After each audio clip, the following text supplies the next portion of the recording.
particulièrement à remercier M. Mohamed Rajhi, président de cette association, dont je regrette l'absence, qui a d'abord fait don de sa bibliothèque formée de documents en braille. Il nous a donc offert sa bibliothèque, son fonds en braille, et il nous a en même temps aidé à indexer ces documents. Il a même participé à la formation d'un agent de la bibliothèque à ce traitement, à ce genre de traitement technique des documents. Et c'est lui qui a eu l'idée de consacrer aux non-voyants une salle de lecture. Il a ensuite fondé cette association pour promouvoir la salle et continuer à la doter de fonds et d'équipements. Nous avons ensuite signé, ça fait quelques mois, nous avons signé une convention avec le WIPO, l'Organisation mondiale de la propriété intellectuelle, pour intégrer le consortium qu'on appelle ABC, qui permet d'avoir accès à 400 000, à peu près 400 000 documents sonores ou en braille. Mais le WIPO met comme condition à cet accès la production de documents. Il faut qu'on produise nous-mêmes, chose qu'on a commencé à faire. Il faut qu'on produise des documents en arabe, en braille et sonore. Donc, voici le livre. C'est votre thèse. Oui, c'est ma thèse qui a été un peu améliorée. Oui. Alors, pour une histoire du handicap au XXe siècle, approche transnationale, Europe et Amérique. Voilà, c'est un livre qui a été publié en 2018 et c'est un don de l'auteur, un don très précieux. Donc, je le remercie. Nous continuons à considérer le droit de l'accès des diffusions visuelles au savoir comme un point focal de nos politiques au sein de la bibliothèque, nos politiques d'acquisition, de gestion des ressources et de coopération internationale. Je dis, et ceci malgré le manque de moyens, malgré les contraintes budgétaires. Je réitère mes remerciements à M. Brequin. Je remercie aussi Ahmed Benden qui a accepté de modérer cette rencontre. Cette rencontre sera diffusée en direct sur la chaîne YouTube de la Bibliothèque nationale. Ensuite, elle sera archivée aussi dans l'info. Un mot en arabe, un mot d'accueil en arabe. سيدتي سادتي زميلاتي العزيزات والأعزاء، يسعدني أن أستقبل معكم المحاضر جيلداس، on prononce le S, c'est ça? جيلداس بريغان، مؤرخ متخصص في سياسات ذوي الإعاقة ومؤلف كتاب نحو تاريخ الإعاقة في القرن العشرين، مقاربات عابرة للأقطار، مقاربات يعني ترانسناسيونال دولية، أوروبا وأمريكا. هذا الكتاب سيوجد بعد بضعة أيام في المكتبة وسيكون على ذمة القراء. أهم كلمة في هذه المحاضرة تستوقفنا هي كلمة سياسات عمومية. هذه الكلمة تنقلنا من مجال ومن سجل الإحسان والتربية التكرم لذوي الإعاقة إلى سجل الحق للدروا وذوات الحق. بالنسبة إلى المكتبة الوطنية ذوي الإعاقة هم مواطنون وهم أصحاب حق وهم قراء وباحثون، وهذه نقلة مهمة، بل إنها تمثل قطيعة أبستمولوجية إن شئتم في النظر إلى هذا الموضوع، موضوع الإعاقة. آسف لغياب الأستاذ محمد الراشحي الذي كان في الحقيقة هو الذي هو صاحب فكرة إيجاد قاعة مطالعة خاصة بذوي الإعاقة البصرية، وهو الذي أهدانا مكتبته الخاصة المكونة من وثائق بالبراي وساعدنا على فهرستها، ونحن مدينون له بالكثير. وهو الذي فيما بعد أراد أن يمأسس هذه العناية بذوي الإعاقة البصرية، فكون الجمعية المنظمة الوطنية للنهوض بجناح البراي، وأسند إلي رئاستها الشرفية. أنا أعتز كثيرا بهذه المنظمة وبعملها، ونحن نواصل يعني قدر المستطاع تجهيز هذه القاعة رغم كل الصعوبات المادية. وقد أصبحت المكتبة عضوا بائتلاف كما نقول في تونس، ائتلاف ABC الذي يتيح 400,000 وثيقة بالبراي ومسموعة لذوي الإعاقة، ولكن هذه العضوية إتاحة مشروطة بضرورة إنتاج، يعني الذي يتمتع بهذه المكتبة يجب أن ينتج بدوره. ولذلك دخلنا في شراكة مع جمعية إبصار لكي نساهم في إنتاج وثائق بالبراي ووثائق مسموعة. في القاعة السيدة عايشة الشبل هي الموثقة التي ساعدها أو كونها الأستاذ محمد الراشحي، وبدأت تتعلم فهرسة الكتب بالبراي، وأنا أشكرها على ما بذلته من جهود في سبيل يعني إقامة هذه المكتبة بالبراي. أفسح الكلمة الآن إلى زميلتي وصديقتي قمر بنتنا حتى تدير هذه الجلسة.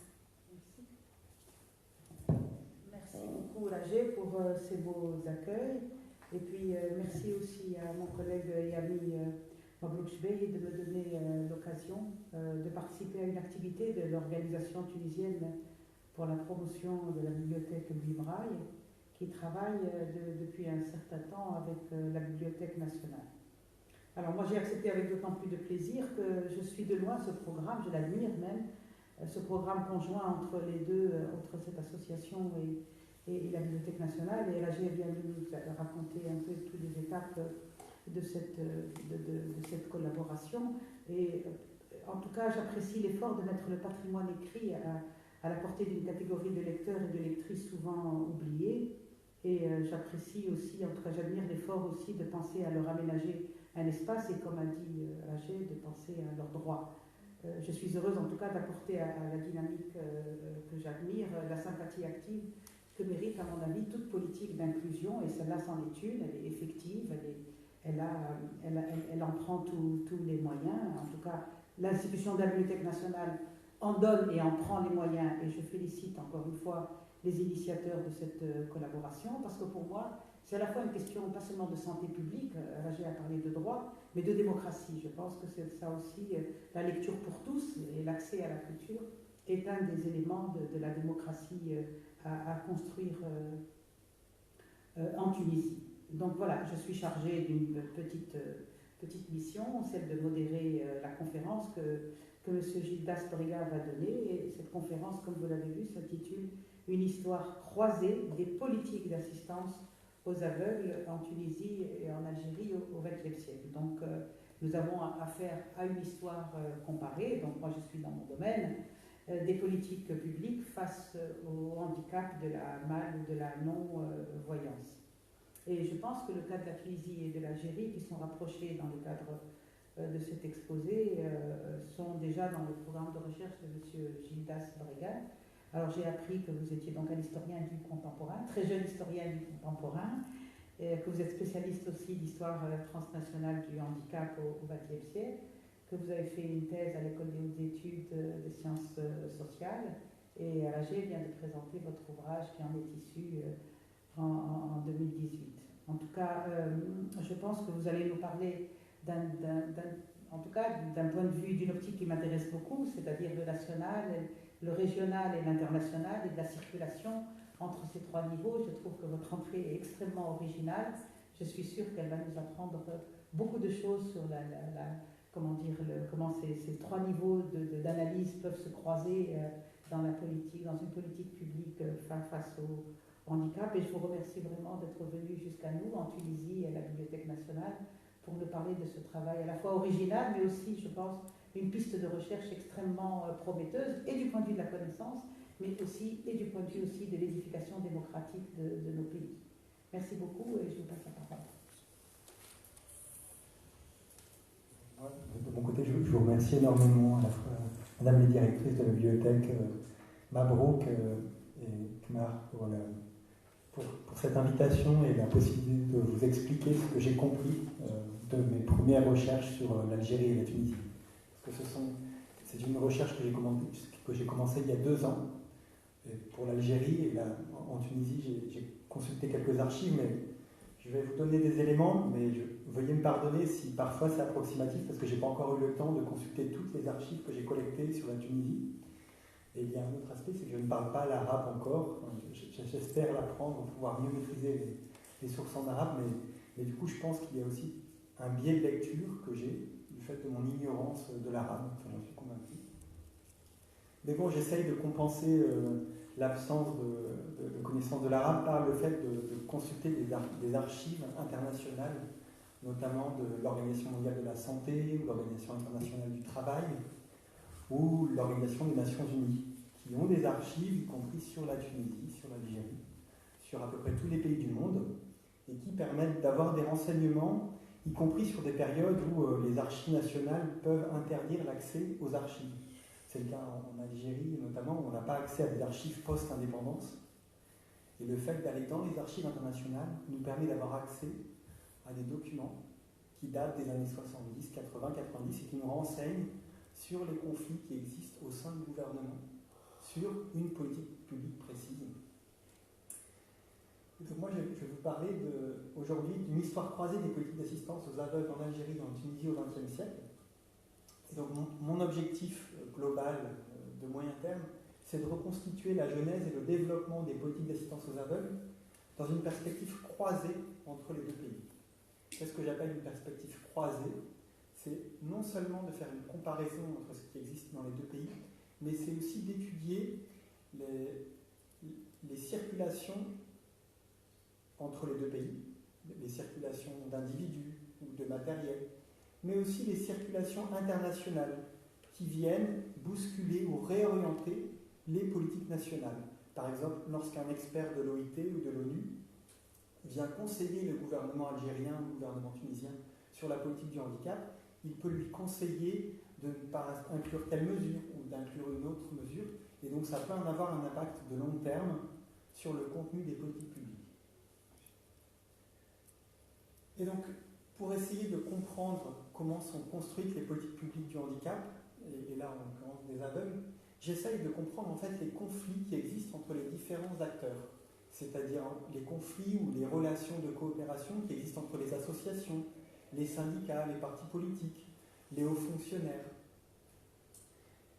et aussi les experts internationaux Et en fait, de mon point de vue, c'est l'ensemble de ces acteurs, y compris les églises, qui, en fait, qui négocient, qui ont tous des intérêts divergents aussi, et qui favorisent la construction d'une politique publique du handicap, une politique d'assistance au handicap.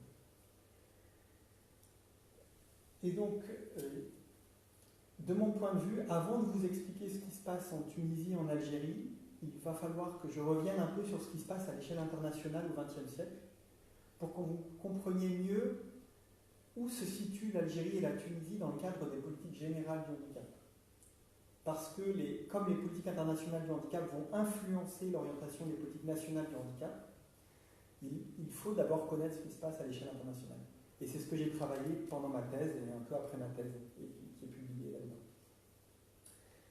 Et donc, pour comprendre les politiques internationales du handicap, en fait, moi je considère que les textes qui sont adoptés par l'Organisation des Nations Unies ou l'Organisation internationale du travail, ce sont des textes normatifs qui dictent des normes, mais en fait, elles ne sont pas neutres. Elles régulent les utopies. C'est-à-dire que les acteurs associatifs, les ONG, ont de multiples utopies, elles ont de multiples revendications politiques sur ce que devraient être les politiques du handicap. Et en fait, les relations entre les différentes organisations internationales et les ONG vont aboutir à ce que certaines propositions vont être écartées et donc à réguler les utopies. Et au profit des seules solutions acceptables pour les acteurs dominants sur la scène internationale à un moment T. Et donc là, on va voir notamment dans le cadre des politiques du handicap, ce qui se passe, c'est que le rapport de force à l'échelle internationale entre les acteurs, il change au cours du XXe siècle. Au cours de l'entre-deux-guerres, ce sont les acteurs européens qui dominent la scène internationale. Et après la Seconde Guerre mondiale, ce sont les États-Unis et l'Angleterre qui dominent les organisations internationales.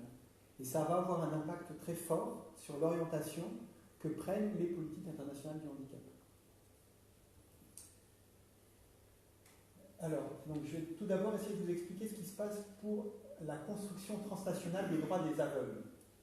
Donc pour ça, j'ai été faire des recherches dans les archives des Nations Unies, de l'OIT, de l'OMS, et j'ai essayé de comprendre les revendications de tous les acteurs au sein de ces organisations internationales. Et il y a notamment une organisation internationale qui me paraît très importante, c'est l'Organisation internationale du travail, parce qu'en son sein, il y a à la fois les représentants des gouvernements, les représentants des syndicats ouvriers, et il y a aussi les représentants des grands patrons d'entreprise. Et donc, à mon avis, c'est là où on peut le mieux observer le changement des politiques internationales du handicap au cours du XXe siècle. Parce que c'est là aussi qu'il y a le plus de conflits autour du travail, qui me semble être un enjeu économique majeur pour les personnes handicapées, mais voilà, pour les travailleurs en général. Et en fait, on s'aperçoit, quand on étudie les archives internationales de l'OIT notamment, on s'aperçoit que pendant la première moitié du XXe siècle, certaines catégories de personnes handicapées vont être favorisées, vont être privilégiées, c'est-à-dire qu'on va leur reconnaître certains droits, et ça va être les mutilés de guerre notamment. L'OIT va organiser des conférences internationales d'experts, et ces experts vont considérer que les mutilés de guerre doivent avoir un certain nombre de droits, notamment un droit à l'emploi, qui doit se concrétiser par des mesures de quotas, des quotas élevés auprès des entreprises privées et de l'administration publique. C'est-à-dire que les experts considèrent que les mutilés de guerre, du fait de leur sacrifice pour chaque patrie, méritent d'avoir le droit à la réadaptation professionnelle et à un emploi correctement rémunéré et dont le salaire ne dépend pas de la productivité, mais du nombre d'heures passées au travail. C'est-à-dire que tous les mutilés de guerre doivent avoir un salaire équivalent aux autres travailleurs, quel que soit leur degré de productivité. Et l'OIT est aussi... voilà, mais en fait, pendant cette période-là, pendant les années 20, pendant que les experts vont discuter des droits des mutilés de guerre, les grands représentants patronaux et les représentants des gouvernements au sein de l'OIT sont opposés en fait à ce type de droit. Ils ne veulent pas que ces droits soient légitimés à l'échelle internationale, et donc ils vont s'opposer à l'adoption d'une convention internationale sur le sujet, alors que les associations de mutilés de guerre revendiquaient l'adoption d'une convention qui reconnaîtrait justement leur droit à l'emploi et leur droit à obtenir un salaire égal aux autres travailleurs valides. Alors, donc, je vais vous citer ce que disent les experts de l'OIT suite à une conférence. Il n'y a pas de convention internationale organisée, mais il y a une conférence internationale d'experts. Et donc, dans leurs recommandations, les experts affirment que pour garantir d'une manière définitive le placement définitif des invalides dans le monde du travail, il est indispensable de recourir à l'obligation légale d'emploi en prenant en compte la diversité des conditions de travail des différentes nations. En fait, les conclusions des experts, c'est que il est impératif d'adopter des mesures de quotas, surtout lorsque les gouvernements font face à des crises économiques récurrentes. C'est-à-dire que les mutilés de guerre ont été placés dans de nombreuses administrations et entreprises en 1917-1918, et après le retour de la plupart des soldats du front, les mutilés de guerre ont perdu leur emploi. En fait. Et du coup, les experts savent très bien qu'il ne suffit pas de placer une personne mutilée dans un emploi, il faut qu'elle conserve son emploi malgré son déficit de productivité, entre guillemets. Et donc, pour cela, ils pensent qu'il faut garantir l'emploi par le système des quotas. Et donc, voilà, il y a une autre conférence internationale qui est organisée à la même époque par les gouvernements interalliés européens. Et en fait, les experts qui sont présents à cette conférence demandent à ce que toutes les entreprises, quelle que soit leur taille, doivent être obligées d'embaucher un pourcentage déterminé d'hommes invalides capables de travailler. Et ils suggèrent aussi que les grandes entreprises doivent être obligées d'employer un petit pourcentage d'invalides qui ne sont pas capables d'un travail complet. C'est-à-dire que dans leur idée, il faut aussi, dans ce système de quotas, prévoir un pourcentage du quota qui serait réservé aux personnes très gravement handicapées. Voilà, tout en leur accordant un salaire égal pour un nombre d'heures égal de travail. Alors, donc d'un côté, les mutilés de guerre se voient reconnaître partiellement leurs droits par les conférences internationales, mais il n'y a pas de convention adoptée. Et en fait, on s'aperçoit qu'il y a un deuxième acteur dont les droits sont reconnus à l'échelle internationale, ce sont les aveugles. Alors, les aveugles sont très bien organisés à l'échelle internationale dès l'époque de l'entre-deux-guerres. Il y a déjà plusieurs organisations non gouvernementales qui regroupent plus d'une vingtaine de pays, les aveugles d'une vingtaine de pays.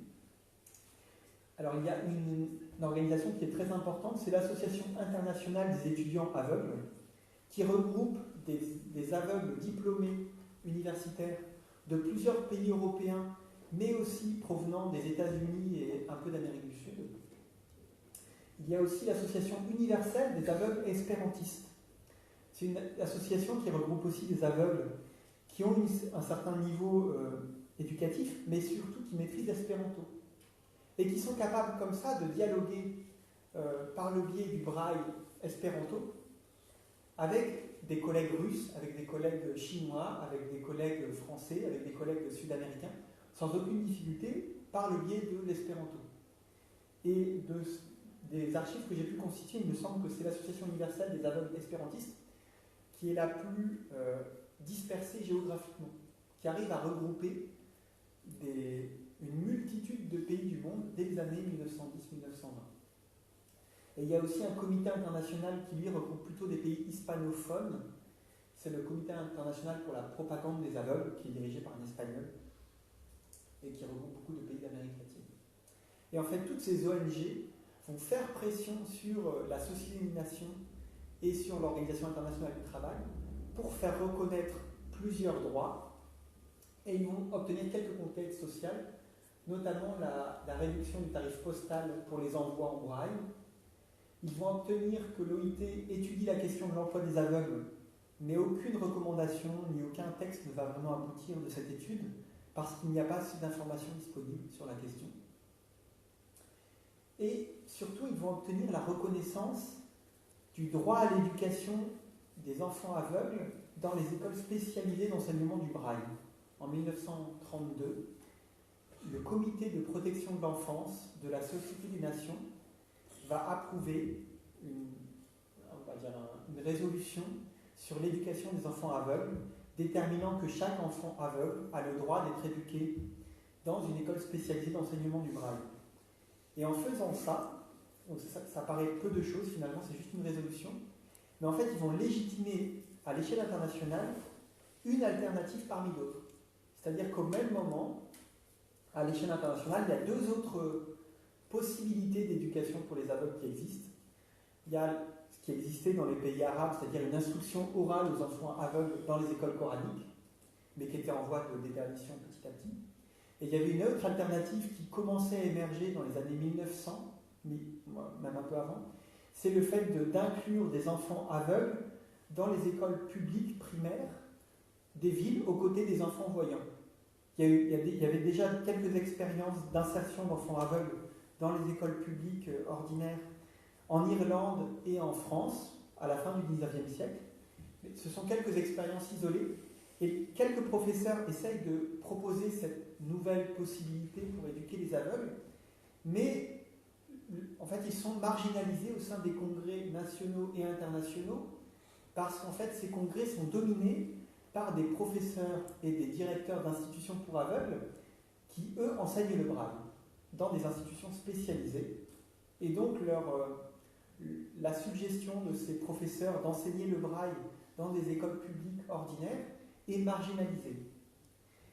Il s'avère que, à l'échelle internationale, quand le comité de protection de l'enfance commence à étudier le sujet de l'éducation des aveugles, il le fait sur la suggestion du Comité international pour la propagande des aveugles. Et vous allez voir comme c'est parfois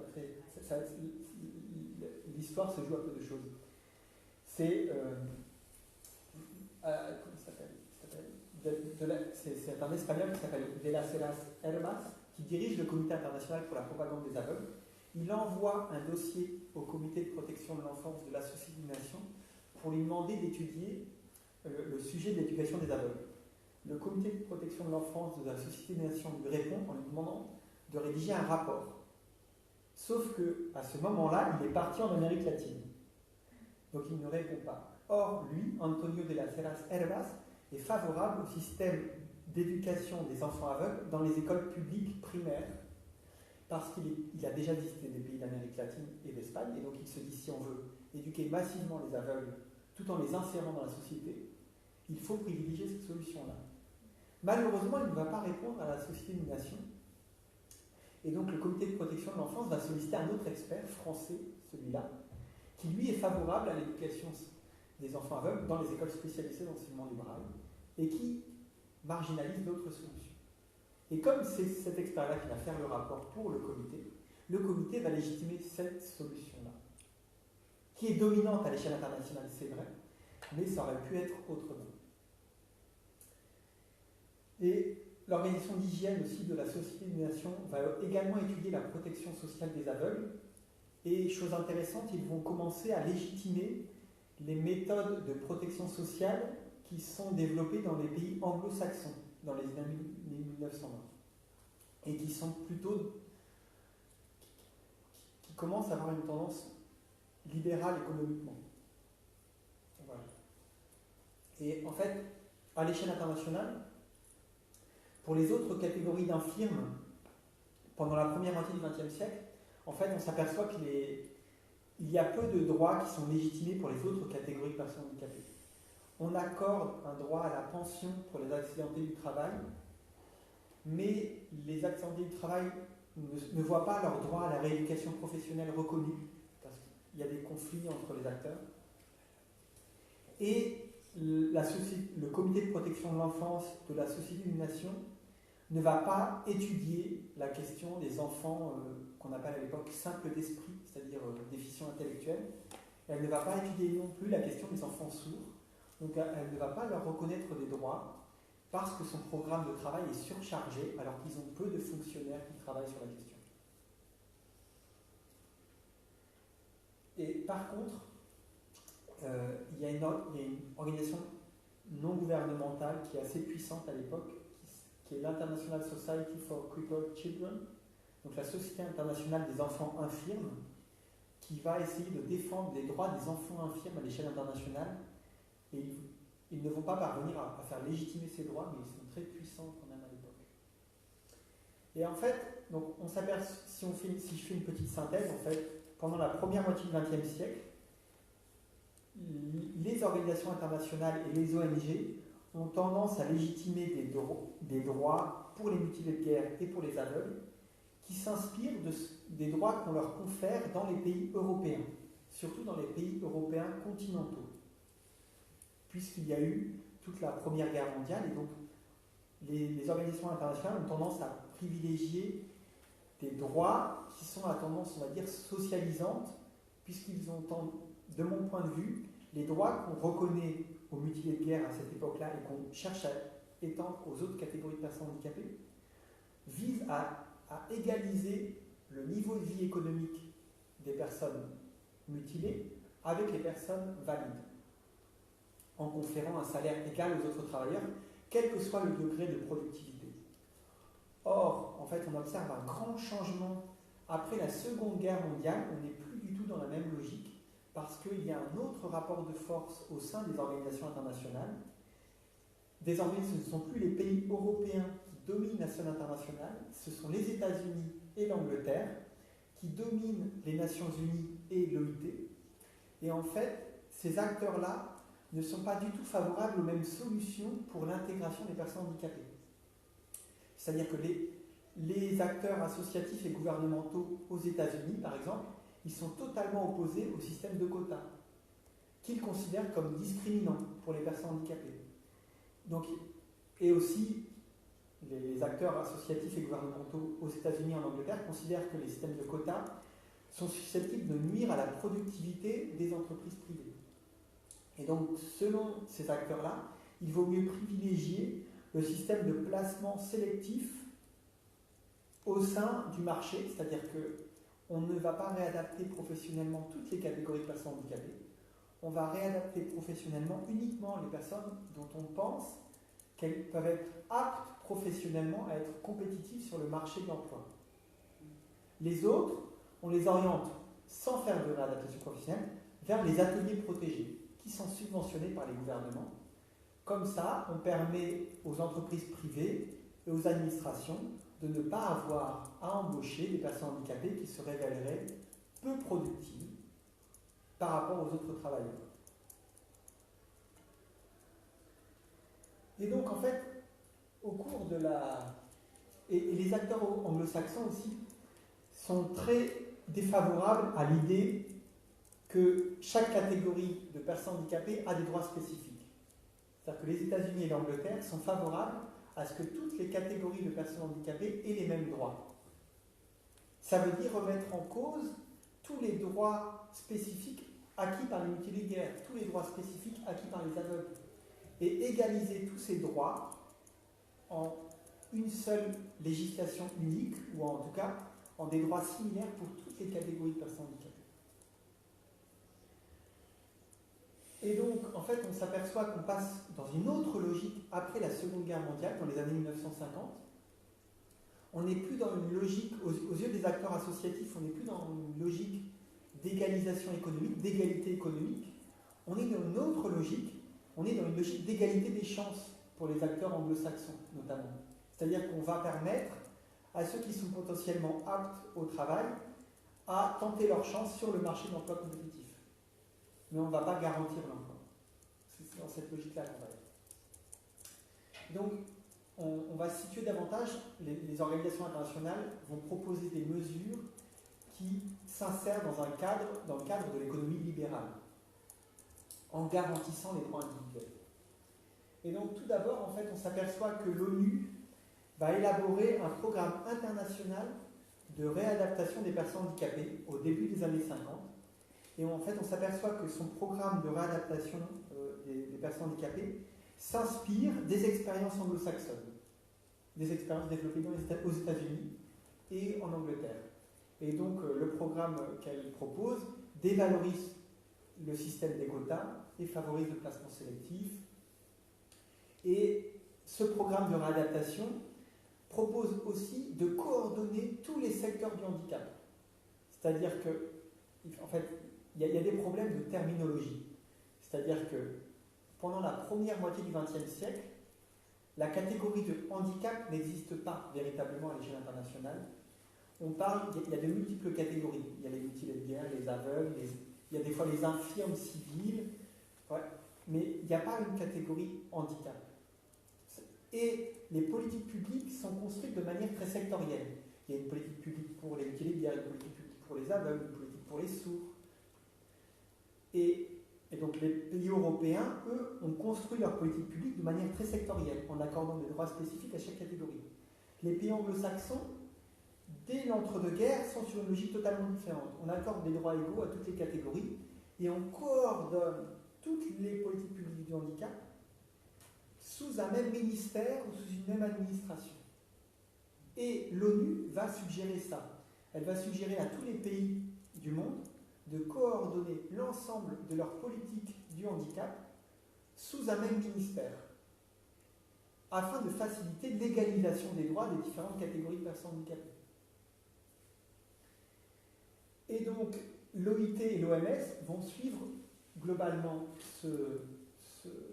cette politique, et l'Organisation internationale du travail et l'Organisation mondiale de la santé vont envoyer des spécialistes dans la plupart des pays du monde pour conseiller les gouvernements sur la manière dont il faut organiser la réadaptation des personnes handicapées. Et ces organisations-là proposent aussi des bourses pour que les professionnels des pays du Sud, notamment, puissent venir se former dans les pays du Nord. Voilà. Et autre petite chose vraiment intéressante, c'est qu'en fait, alors que de nombreux acteurs associatifs demandent à l'organisation qui s'occupe de la culture et de l'éducation, l'UNESCO, de s'engager dans le domaine de l'éducation spécialisée des enfants handicapés dès le début des années 50, l'UNESCO ne va pas agir dans le domaine de l'éducation spécialisée jusqu'à la fin des années 1960. D'une part parce que les États-Unis sont opposés à l'implication de l'UNESCO dans ce champ-là, et d'autre part aussi parce que les pays du Sud considèrent que c'est un secteur non prioritaire, que le secteur prioritaire est celui de l'éducation des enfants normaux, entre guillemets. Par contre, l'UNESCO va agir puisqu'il va organiser un programme d'harmonisation du braille à l'échelle internationale entre 1949 et 1959 par région linguistique. Et ce programme, de mon point de vue, va avoir un impact dans beaucoup de pays du monde parce qu'il va il va interpeller un certain nombre de gouvernements, y compris les gouvernements qui possèdent des empires, notamment l'empire français et l'empire anglais, puisqu'il va leur demander d'harmoniser le braille dans une région où ils possèdent des territoires.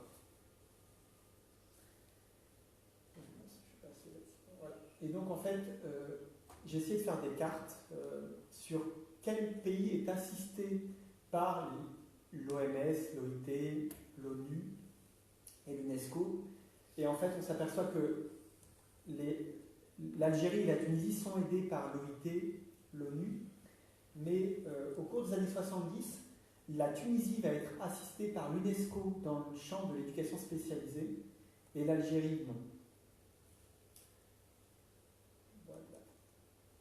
Et voilà.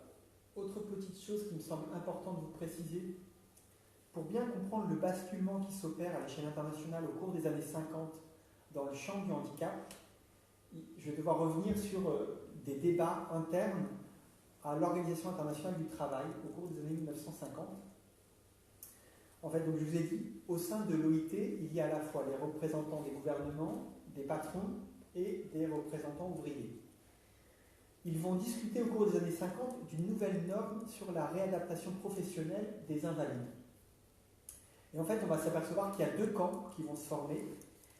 Il y a un camp qui va regrouper principalement les gouvernements des pays capitalistes, parce qu'on est dans un contexte de guerre froide, et les représentants patronaux. Et ces acteurs-là vont demander à ne pas insérer la mesure de quota dans la nouvelle norme qui est en cours d'écriture. Ils vont aussi demander à ce que la notion de coopérative ne figure pas. Les États-Unis ne sont pas favorables à l'inscription de l'idée de coopérative de travailleurs handicapés dans cette norme-là, parce que ça empêche l'accaparement des richesses par un seul individu, puisqu'on répartit les revenus du travail. Et d'un autre côté, on a les pays socialistes qui, eux, sur le plan du discours, parce qu'en fait, dans la pratique, ils font des choses différentes dans leur pays, mais sur le plan du discours, les pays socialistes, eux, vont être dans la logique de demander un droit à l'emploi pour tous les invalides et un droit à la réadaptation professionnelle pour tous les invalides, quel que soit leur degré d'incapacité professionnelle. Alors que les pays anglo-saxons ne sont pas du tout sur la même logique. Ils sont sur une logique de restriction du droit à l'accès à la réadaptation professionnelle. Et en fait, de ces débats entre on va dire, une partie du camp socialiste et d'à côté des associations qui, elles, sont favorables à la logique de quota, et de l'autre, les représentants des pays capitalistes alliés à certains représentants patronaux, en fait, ce qui va ressortir, c'est que globalement, la nouvelle norme de l'OIT va dévaloriser la mesure de quota d'embauche obligatoire au profit d'autres solutions alternatives, notamment le placement sélectif et l'idée d'ateliers protégés pour les personnes handicapées. C'est très complexe, en fait. La mesure de quota apparaît, mais comme une multitude de possibilités parmi d'autres, en fait. C'est une idée qui est suggérée au pays sans la recommander formellement à tous les pays. Alors que l'idée de placement sélectif et d'ateliers protégés est suggérée pour tous les pays. En fait, voilà, c'est très complexe, c'est du droit, quoi. Là, on est vraiment sur de la... Et dans ces multiples possibilités, il y a aussi le fait de créer des coopératives de travailleurs invalides. Mais c'est des multiples possibilités parmi d'autres. Mais globalement, de l'interprétation que j'ai pu en faire au travers de l'étude des textes, des archives de l'OIT, et aussi des recommandations qu'en font les experts internationaux dans les pays d'Amérique latine, parce qu'en fait, il y a aussi la norme, et après ce qu'en disent les experts quand ils vont à l'étranger pour conseiller les gouvernements. Et en fait, je me suis aperçu que les experts de l'OIT, quand ils vont conseiller les gouvernements d'Amérique latine, ils ne proposent que la solution du placement sélectif et des ateliers protégés, et ils écartent totalement l'hypothèse du quota. C'est ça dans les pays d'Amérique latine. Voilà.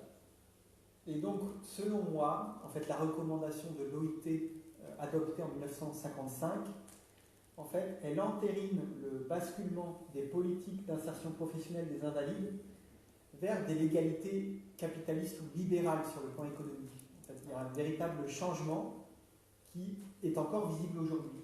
C'est-à-dire que jusqu'à aujourd'hui, l'idée de quota est globalement dévalorisée à l'échelle internationale, même si elle commence à retrouver un petit peu de vigueur. Mais voilà, je vais passer parce que je ne vais pas parler de temps. Et donc, au cours des années 70, on assiste à une période où en fait on voit une série de droits individuels qui sont légitimés par l'ONU, qui va adopter la Déclaration internationale des droits des personnes handicapées. De la même manière, cette norme va réguler des utopies. Par exemple, en 1971, il y a une autre norme. Enfin, la déclaration de 1975, par exemple, ne va pas inclure le droit à l'accessibilité, alors qu'il est déjà revendiqué par les ONG. Mais certains acteurs gouvernementaux sont opposés à la mention de l'accessibilité dans cette norme internationale, et donc elle ne va pas y figurer. De la même manière, en 1971, il y a une déclaration des droits des déficients mentaux qui est approuvée par l'ONU, et cette déclaration des droits des déficients mentaux ne va pas inclure le droit au mariage ou le droit d'avoir des enfants, alors que des acteurs associatifs et des experts demandent à ce que ce droit soit inscrit dans cette norme. Mais les parents d'enfants déficients intellectuels, et notamment de leur plus grande organisation internationale, y sont opposés. Et donc ce droit d'avoir des enfants et de se marier ne figure pas dans la déclaration des droits des déficients mentaux de 1971. Et donc, à partir de 1971, l'ONU s'engage pour garantir les droits des personnes handicapées, mais certains droits seulement. Et cet engagement est relativement faible pendant plusieurs décennies parce que cette déclaration internationale des droits n'est pas contraignante, elle ne s'impose pas aux États. Et donc, il y a une première norme contraignante dans les années 1980 par l'OIT, en fait, qui va adopter une convention sur la réadaptation professionnelle des invalides en 1983, qui va être une norme contraignante. Et après, on a l'ONU en 2006 qui va adopter la convention relative aux droits des personnes handicapées, qui elle aussi va être contraignante pour les États, et donc qui les oblige à agir, et concrètement, là, à unifier aussi leur politique publique du handicap. Et donc, globalement, pour résumer, à l'échelle internationale, au cours des années 50, il y a la légitimation des expériences anglo-saxonnes dans le domaine du handicap, au travers des normes internationales. Mais il y a d'autres choses qui émergent aussi à l'échelle internationale, et notamment, dans le contexte de la guerre froide, les pays socialistes vont promouvoir d'autres normes, et notamment l'idée de coopératives d'invalides. La Pologne et la Yougoslavie vont promouvoir l'idée que les travailleurs handicapés ont le droit de travailler dans des coopératives. Et ils vont promouvoir cette idée-là à l'échelle internationale, et l'OIT va contribuer à promouvoir cette solution-là auprès de différents pays africains. Et il me semble que c'est intéressant de le préciser, puisque l'Algérie et la Tunisie vont faire le choix au cours des années 60 de créer des coopératives d'aveugles. Et donc ça a un lien, de mon point de vue, avec ce qui se passe à l'échelle internationale. Voilà. Et donc, pour vous rappeler aussi donc, pour faire le bilan, au cours des années 1950, naît l'idée qu'il faut égaliser les droits de toutes les catégories de personnes handicapées, il faut s'en rappeler, et que chaque gouvernement doit coordonner l'ensemble de ses politiques publiques du handicap autour d'un seul organisme administratif ou d'un conseil national qui regrouperait tous les ministères. C'est ça l'idée. Et voilà. Et de mon point de vue, ces nouvelles normes internationales qui sont adoptées à partir des années 1950 construisent un nouvel ordre social qui fixe les relations entre les personnes valides et les personnes handicapées. Et ce nouvel ordre social est basé sur une fiction d'égalité de la personne handicapée avec la personne valide, avec la promotion de la croyance en une égale productivité des personnes handicapées avec les personnes valides. Comme ça, on valide l'idée d'égalité des chances. Si on considère sur le plan du discours que toutes les personnes handicapées sont aptes à entrer sur le marché du travail compétitif, on n'a plus besoin de se soucier véritablement de ce qu'il advient d'une partie des personnes handicapées qui sont peu productives et qu'on dirige vers les ateliers protégés. De mon point de vue, il y a une fiction qui se crée et qui masque une partie importante des personnes handicapées qui sont dirigées vers les ateliers protégés ou qui sont conduits tout simplement au chômage et à qui on abandonne tout droit à l'emploi, à un emploi rémunérateur et dans le milieu ordinaire. Voilà. Et donc maintenant, je vais essayer de comparer les politiques d'assistance aux aveugles en Algérie et en Tunisie au XXe siècle. Et donc, il me semble que dans les pays d'Afrique du Nord, les aveugles constituent depuis plusieurs siècles une catégorie d'infirmes avec un statut particulier par rapport aux autres catégories d'infirmes, puisque les personnes aveugles ont la possibilité d'intégrer les écoles coraniques et, par ce biais, de suivre un enseignement oral basé sur la mémorisation du Coran et son interprétation. Et donc, ils peuvent devenir récitateurs du Coran pendant les cérémonies, les festivals ou les fêtes, et devenir imams. Et de mon point de vue, dans ce cas-là, on observe que la cécité n'empêche pas d'accéder à un emploi rémunéré et à une possible ascension sociale pour quelques-uns. Alors que les autres infirmités empêchent, elles, d'accéder à ce moyen d'ascension sociale. Et donc, c'est dans ce contexte-là que la colonisation française va intervenir. Et donc, je vais tenter d'analyser les politiques d'assistance aux aveugles en me focalisant à la fois sur les conséquences des changements politiques, à savoir quelle est la conséquence de la colonisation, des mouvements d'indépendance, de la transition vers la démocratie, quel impact ont les mobilisations associatives d'aveugles aussi sur la construction des politiques publiques, et quelle est l'influence des circulations internationales d'idées, d'experts, sur la construction des politiques nationales en Algérie et en Tunisie. Et donc, ma problématique, en fait, pourquoi j'ai étudié la question des aveugles, c'est que j'ai été très surpris, en fait, quand j'ai commencé à étudier l'Algérie et la Tunisie, par la persistance de la spécificité du secteur des aveugles comparé aux autres catégories de personnes handicapées dans ces deux pays, par rapport à ce que j'ai pu observer en Amérique latine. C'est-à-dire, en Amérique latine et même et dans certains pays européens, la spécificité du secteur des aveugles disparaît dans les années 50, 60, 70. Les aveugles n'ont pas plus de droits spécifiques ou ne constituent pas la catégorie la plus importante et la plus puissante à l'échelle nationale. Sauf dans le cas espagnol, mais pour des raisons bien précises aussi, c'est lié au franquisme. Et donc il me semble très pertinent ici d'observer comment ces différentes dynamiques, donc à savoir les changements politiques, les mouvements associatifs, mais aussi les circulations internationales, favorisent ou alors au contraire fragilisent le renforcement de la spécificité du secteur des aveugles. Puisque comme je vous l'ai montré tout à l'heure, les normes internationales à partir des années 1950 ont tendance à pousser les gouvernements à justement désectoriser, c'est-à-dire à faire perdre les droits spécifiques attribués aux aveugles et à coordonner l'ensemble des politiques publiques du handicap sous un même organisme administratif, c'est-à-dire à ce que les aveugles perdent leur spécificité. Et donc pour réaliser cette recherche, je suis tout d'abord allé aux Archives nationales de l'Outre-mer à Marseille, dans les archives diplomatiques aussi à Nantes, un petit peu à Paris. Après, je me suis rendu à Alger pour consulter les archives nationales, les archives de l'archevêché d'Alger, les archives de la Wilaya. Et voilà, j'ai décidé cette année de venir sur l'invitation de Mabrouk en Tunisie. Je me suis dit, voilà, puisque je sais que je vais pouvoir mener des recherches, je suis venu. Et donc j'ai commencé à faire des recherches dans les archives nationales de Tunis, dans la bibliothèque Braille aussi. J'ai eu la chance de pouvoir consulter le fonds de Mohamed Raji, dans la bibliothèque Braille de la Bibliothèque nationale. Et j'ai consulté aussi les archives de l'archevêché de Tunis.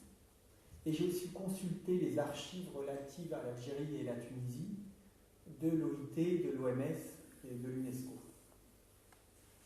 Voilà. Mais pour l'instant, je considère que il y a quand même, il me manque énormément d'informations, il ne faut pas se leurrer, notamment sur la période post-indépendance, parce que je n'ai pas eu accès aux archives des ministères post-indépendance pour l'instant, tant en Algérie qu'en Tunisie. Je ne maîtrise pas l'arabe, autre point faible. Et autre facteur, c'est qu'il y a énormément d'enjeux politiques autour de cette question aussi. Enfin, il y a des enjeux économiques et politiques sur la période récente qui font que c'est une question assez... il y a des enjeux et c'est plus difficile d'accéder à des informations fiables puisque les acteurs ont tendance à donner des informations qui sont biaisées pour plein de raisons. Et donc, je vais tout d'abord vous parler des bouleversements des politiques traditionnelles aux aveugles. Ces politiques traditionnelles me semblent être bouleversées par la colonisation française, puisqu'en fait la population européenne va venir et va promouvoir l'éducation spécialisée d'enseignement du braille, alors que les acteurs traditionnels dans les sociétés musulmanes avaient tendance à placer certains enfants aveugles, et pas tous, dans les écoles coraniques pour y apprendre de mémoire le Coran. Et là, on bascule dans un autre système. Les acteurs européens, surtout français, proposent l'enseignement du braille. Et en fait, on observe qu'il y a beaucoup plus de création d'institutions d'enseignement du braille en Algérie qu'en Tunisie. Et cela se fait de manière plus précoce en Algérie qu'en Tunisie. C'est-à-dire que dès les années 1920, plusieurs institutions d'enseignement du braille existent en Algérie et pas en Tunisie. Et je l'attribue en fait, à deux facteurs, il me semble. D'une part, au fait que l'Algérie est divisée en départements français. L'Algérie et la Tunisie n'ont pas le même statut administratif au sein de l'Empire français. Et l'Algérie est structurée en départements administratifs. Et donc, elle a tendance à pouvoir revendiquer plus facilement l'application des politiques appliquées en métropole, alors que la Tunisie ne peut pas revendiquer la même chose. Et autre facteur, il y a une association qui va se développer très fortement en Algérie et qui va moins se développer et plus tardivement en Tunisie, c'est l'association Valentin Houy, qui est une association dirigée par des notables européens, catholiques, proches de l'armée en général, et proches des cercles coloniaux. Et cette association Valentin Houy va très rapidement récolter des fonds auprès des autorités publiques en Algérie et organiser une institution d'enseignement du Braille. En Tunisie, l'association se constitue uniquement à la fin des années 30 et elle ne va pas avoir beaucoup de moyens et donc elle va uniquement constituer un atelier protégé. Elle va enseigner le Braille à quelques aveugles, mais elle ne va pas constituer d'école à proprement parler. Et il me semble qu'il y a un autre facteur qui va influencer, enfin, qui joue ici, c'est le fait que le gouvernement algérien va envoyer un certain nombre d'enfants aveugles algériens suivre une éducation dans les institutions d'enseignement du Braille de la métropole. J'ai comptabilisé au minimum 46 enfants aveugles algériens qui sont envoyés dans la métropole, alors qu'il y en a moins de 4, oui, c'est ça, bon, après, il y a 25, ouais. Sur la période 1900-1960, il y a une quarantaine d'enfants algériens qui vont dans la métropole, alors que des Tunisiens, il n'y en a que 10. Donc il y en a beaucoup moins. Et donc il y a beaucoup plus d'enfants aveugles algériens à aller dans la métropole et à revenir aussi. Ils y vont beaucoup plus tôt et donc ils reviennent avec des compétences. Ils savent le braille, ils savent aussi la brosserie par exemple. Et donc ils vont pouvoir utiliser ces compétences pour les transmettre à leurs camarades et occuper des postes de professeurs.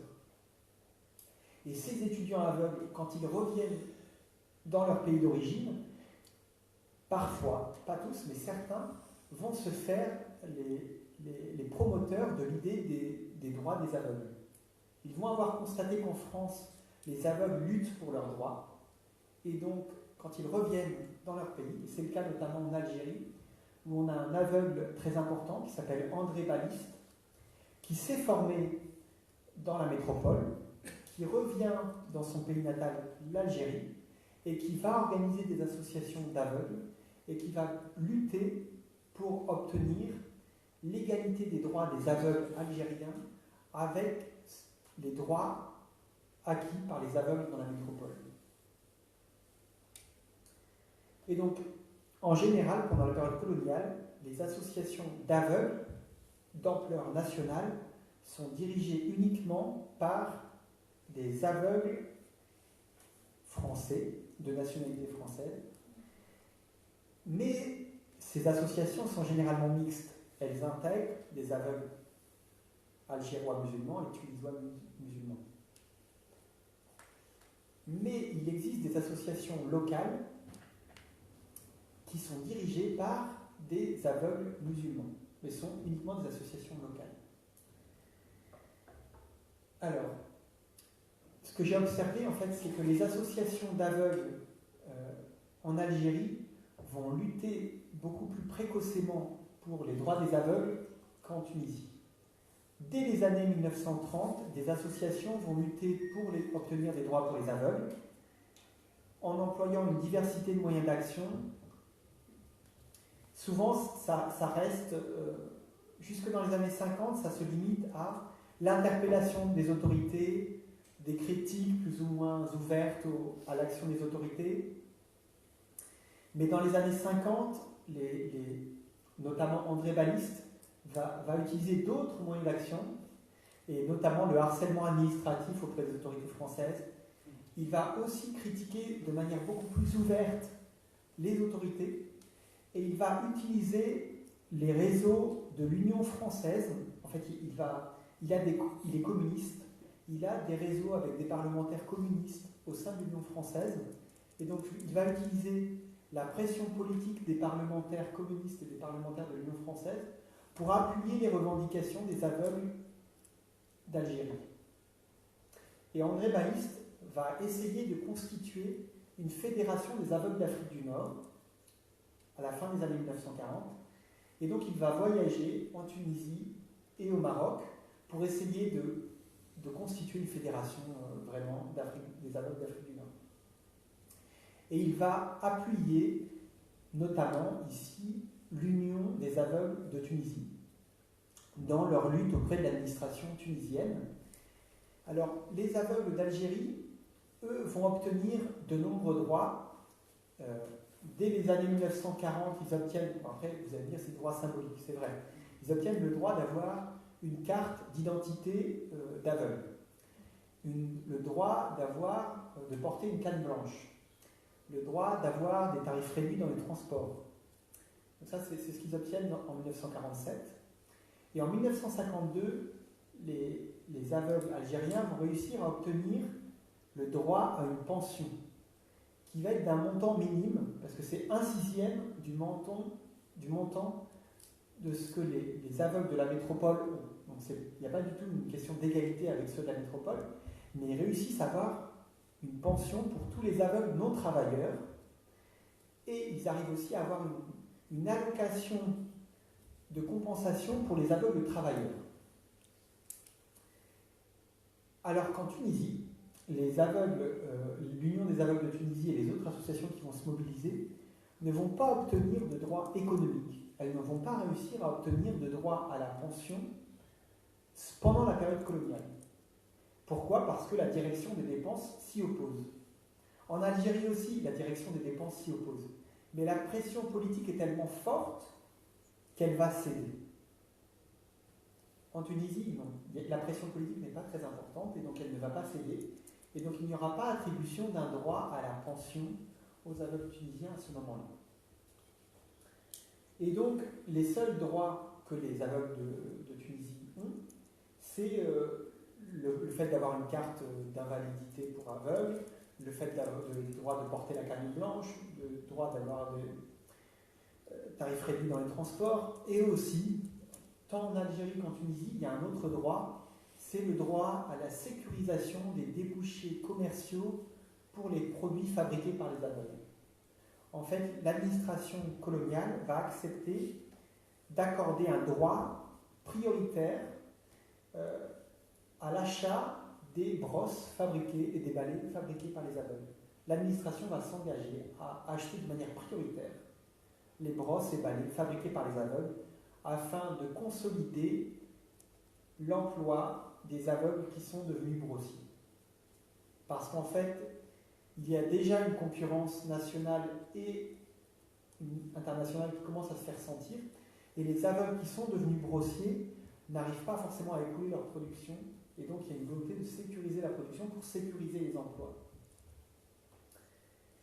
Autre petite chose qui me semble très importante de signaler pour le cas de la Tunisie, ce qui n'est pas le cas de l'Algérie, c'est que en Tunisie, il y a une association de l'étudiant aveugle de Sfax qui se constitue en 1946 et qui est composée d'aveugles diplômés de la Zitouna et qui enseignent dans les écoles coraniques. Et pourquoi se constitue-t-il en association ? C'est parce que l'administration coloniale tunisienne, et en l'occurrence l'administration de l'instruction publique, leur interdit désormais d'enseigner dans les écoles coraniques. Elle ne veut plus que les aveugles enseignent dans les écoles coraniques. Pourquoi ?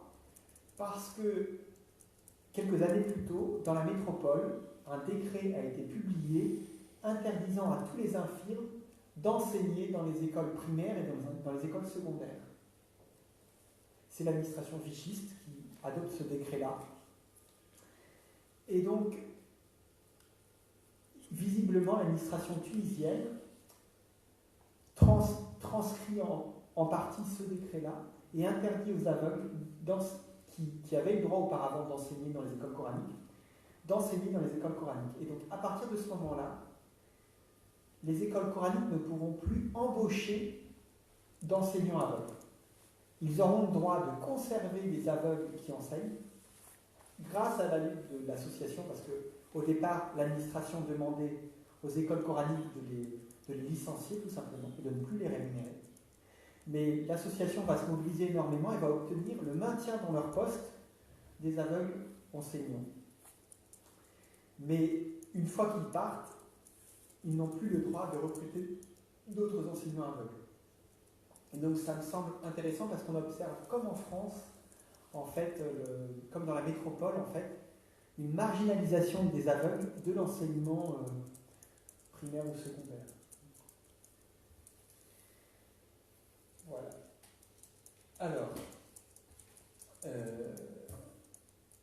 Alors, concernant l'enseignement spécialisé, oui, donc je vous ai dit, alors je suis en train de regarder ce que j'avais vu sur mon PowerPoint. Oui, alors, ce sont généralement des associations liées à l'association Valentin Oui qui organise des écoles spécialisées. Ah, voilà. Et un changement majeur, c'est la période de l'autonomie en Tunisie. En 1954, l'administration va accepter de créer une classe pour aveugles dans le domaine de l'éducation scolaire publique, ce qui est une première dans l'Empire français. Dans tous les autres territoires de l'Empire français, l'instruction des aveugles est donnée par des associations privées de bienfaisance ou d'aveugles. Et là, la Tunisie est le premier pays dans le cadre de l'Empire français, mais on est déjà dans la période de l'autonomie. Donc c'est assez complexe. C'est la première à créer une école publique. Mais pour autant, elle ne va pas investir massivement en 1955-1956 pour créer d'autres écoles. En fait, elle invoque deux choses. Elle invoque le manque d'enfants aveugles et le manque de professeurs spécialisés pour ouvrir d'autres classes. En fait, elle dit qu'il n'y a pas assez d'enfants, il n'y a pas assez de professeurs pour ouvrir d'autres classes. Ce qui fait que ce sont d'autres associations qui vont créer des cours du soir, notamment à Sfax. C'est l'association de l'étudiant aveugle dirigée par Mohamed Raji, qui va créer, grâce à des subventions de la direction de l'instruction publique, des cours du soir à l'école de Sfax et d'autres cours à Tunis. Alors, qu'est-ce qui se passe dans le domaine de la formation professionnelle pendant la période coloniale? Dans les deux pays, les différentes associations vont organiser une formation professionnelle en brosserie, en canage de chaises, en vannerie, et de manière beaucoup plus marginale, en opérateur téléphonique.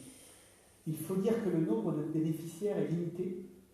Il y a moins d'une centaine de bénéficiaires aveugles dans chaque pays. Mais par contre, alors que l'éducation pour enfants aveugles avait tendance à être discriminatoire, c'est-à-dire qu'elle privilégiait les enfants catholiques, la formation professionnelle, elle, n'est pas discriminatoire. Elle accueille aussi bien les musulmans que les juifs que les catholiques. Pour une simple raison, c'est que l'objectif, c'est de sauver les mendiants aveugles qui circulent dans les grandes villes en leur offrant un débouché professionnel. Et en majorité, ils sont musulmans. Et donc, ils accueillent ces aveugles musulmans pour mendiants, pour les former professionnellement très rapidement et leur offrir un emploi pour qu'ils ne mendient plus dans les grandes villes des colonies. Mais il faut remarquer que cette formation professionnelle est très limitée, d'une part parce qu'il y a un manque de fonds et de subventions publiques, et d'autre part parce qu'il y a une difficulté pour trouver des matières premières. Parce qu'en fait, il n'y a pas. En fait, les circulations internationales sont très difficiles, notamment pendant la période de la Seconde Guerre mondiale. L'acheminement des matières premières pour fabriquer les paniers en osier ne se fait plus. Et donc, voilà, donc il y a un manque cruel de travail, et effectivement, il y a encore il y a des milliers d'aveugles qui sont encore contraints de mendier pour vivre à cette époque-là.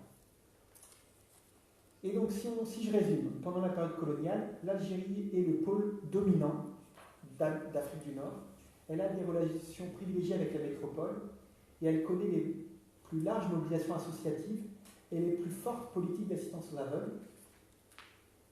Et c'est l'Algérie qui accueille des enfants tunisiens et marocains dans l'école de la Villa Scala à Alger. Et c'est un aveugle algérien qui dirige la Fédération des aveugles d'Afrique du Nord. Donc voilà, l'Algérie est le pôle moteur. Ouais. Voilà. Et en fait, et je pense, de ce que j'ai pu observer, que le fait que les administrations coloniales algériennes et tunisiennes approuvent des droits pour les aveugles en Algérie et en Tunisie a un lien direct avec le fait que l'UNESCO engage à la même époque un programme d'uniformisation du braille et que l'ONU se soucie des aveugles et des personnes handicapées. Parce qu'en fait, ça interpelle les autorités nationales qui se rendent compte que ce sujet-là est important. Alors qu'avant, en fait, elles le considèrent comme un sujet très secondaire, mais le fait que les organisations internationales s'en préoccupent, ça le met sur la table des décideurs politiques et des décideurs administratifs. Et concrètement, moi, je retrouve des mentions de ces projets-là dans les lettres. Et par exemple, il y a le ministre des Affaires étrangères qui va écrire au gouverneur de l'Algérie en lui disant « La question des aveugles devient urgente parce que l'UNESCO s'en soucie. Il faut qu'on puisse envoyer quelqu'un qui ait une expertise sur le sujet. Il faut de l'information sur le sujet. Qu'est-ce que vous en savez ?» Voilà. Alors, donc je vais maintenant aborder les ruptures et continuités dans les politiques d'assistance aux aveugles suite à la conquête de l'indépendance de la Tunisie et de l'Algérie. Donc entre 1955-56 et le début ou le milieu des années 70. Donc on est dans le contexte de l'indépendance, et en fait il me semble que dans les années 50-60, le maintien des droits différenciés des aveugles en Algérie et en Tunisie se trouve en contradiction avec les dynamiques internationales qui favorisent l'égalisation des droits des différentes catégories de personnes handicapées. Alors la situation est très différente en Algérie et en Tunisie, parce qu'en Algérie, les personnes aveugles ne constituent plus la seule catégorie de personnes handicapées assistées par les autorités, puisqu'en fait les aveugles entrent en compétition avec les moudjahidines de la guerre d'indépendance, qui sont 100 000 mutilés de guerre, et qui vont acquérir très très vite de nombreux droits à l'emploi, à la pension. Et donc, dans le champ du handicap, ils entrent en compétition.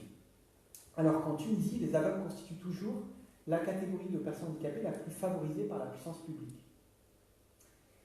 Et donc, ce qu'on observe à l'époque de l'indépendance, on observe la fin du pluralisme associatif.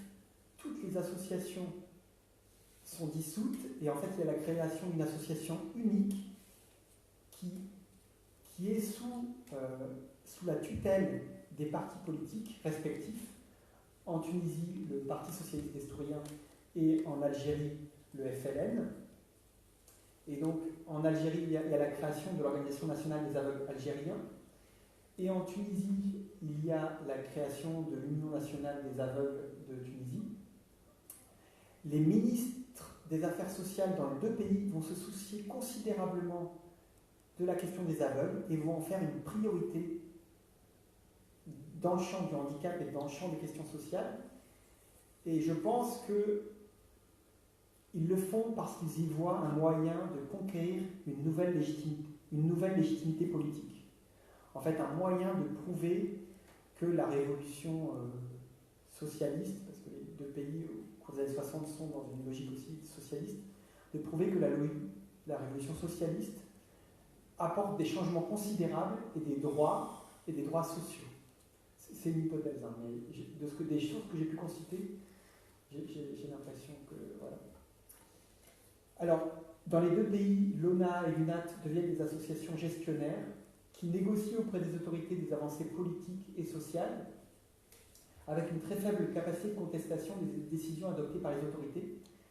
Il y a une différence énorme entre l'Algérie et la Tunisie, parce qu'en Algérie, l'ONA est dirigée par des aveugles, alors qu'en Tunisie, l'UNAT est dirigée partiellement par des voyants, jusqu'en 1981, où des aveugles vont se mobiliser dans la rue pour revendiquer le fait de pouvoir élire leurs représentants et d'avoir des représentants aveugles à leur tête. Et c'est dans ce cadre-là qu'elles vont demander l'expulsion de Mohamed Raji, du secrétariat général. Et donc, de ce que j'ai pu percevoir, dans les deux pays, au moment de l'indépendance, les ministères ont la volonté de renforcer le secteur de l'éducation spécialisée et de créer de nouvelles écoles, mais elles font face à des difficultés parce qu'elles manquent de personnel compétent, parce que tant en Algérie qu'en Tunisie, les professeurs français d'enseignement du braille retournent en France. Et donc, en Algérie, je sais ce qui se passe, j'ai trouvé des archives là-dessus, c'est que le gouvernement va demander aux autorités françaises d'envoyer des instituteurs français d'enseignement du braille, et le gouvernement français va dire non. Je n'ai pas assez d'instituteurs, donc je ne vais pas vous en envoyer. Et en Tunisie, je ne sais pas encore ce qui se passe. J'ai l'impression qu'en fait, ils comptent sur leurs ressources internes et ils se contentent d'avoir des professeurs non diplômés pour enseigner aux aveugles d'ici. Voilà. Et dans les deux cas, en Algérie et en Tunisie, ils vont créer de nouvelles écoles. Et par contre, les circulations internationales vont jouer un rôle fondamental pour offrir du matériel spécialisé aux écoles d'Algérie et aux écoles de Tunisie. Et ce matériel vient notamment des États-Unis et des pays européens et des pays socialistes aussi. Et ce qui est étonnant, en fait, moi je m'attendais en fait à ce que, comme les deux pays rentrent dans une logique socialiste, je m'attendais à ce que l'aide internationale recherchée se fasse aussi dans les pays socialistes. Or, non, c'est beaucoup plus complexe que ça, et globalement, il y a un pragmatisme de la part des autorités politiques et des autorités associatives, et elles prennent l'aide internationale d'où elle vient, quel que soit le bord politique dans le contexte de guerre froide. Et donc, dans les deux pays, les aveugles vont se voir reconnaître de nouveaux droits pendant la période d'indépendance. Et globalement, ce qu'on aperçoit, c'est qu'en fait, les nouvelles autorités vont consolider les droits antérieurement acquis. En Algérie, elles vont consolider le droit à la pension pour les aveugles. En Tunisie, elles vont consolider les droits professionnels acquis. Et elles vont par contre accorder le droit d'être insérées avec une logique de quotas dans les industries et dans les administrations publiques dans les années 70. Alors qu'en Algérie, on n'est pas du tout dans la même logique. On est dans une logique de droit à l'emploi par le biais de création de coopératives. Et c'est ça la différence majeure qui apparaît, c'est que l'Algérie va créer des coopératives pour aveugles qui vont devenir de plus en plus importantes au cours des années 60-70. Il va y avoir des coopératives de grossiers qui vont occuper 500 aveugles dans les années 70 en Algérie. Et à la fin des années 80, les coopératives de grossiers occupent plus de 3000 aveugles en Algérie. Pourquoi ? Parce que les brosses fabriquées sont protégées par un monopole. Il n'y est pas possible d'importer des brosses venant de l'extérieur. Et la seule entreprise qui fabrique des brosses et des balais en Algérie, c'est l'entreprise. Certes, il y aura la création de coopératives pour aveugles, mais la stratégie